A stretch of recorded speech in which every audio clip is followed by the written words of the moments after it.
Lalpan katan muna buat say len rodule angel barwal tene kubel ngailo wakan lena kubel pia tatuan hunna chuanin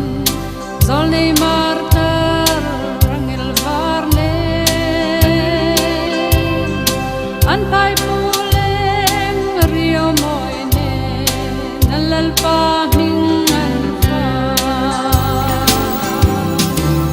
kubel hiral mastela lalpan katan muna buat say len rolule angel barwal tene kubel ngailo wakan lena sandam tule angel baran lena o kangaye chenlo ram ki kovela hian lungai she om trana kan tuar le tri kovel hiral mastela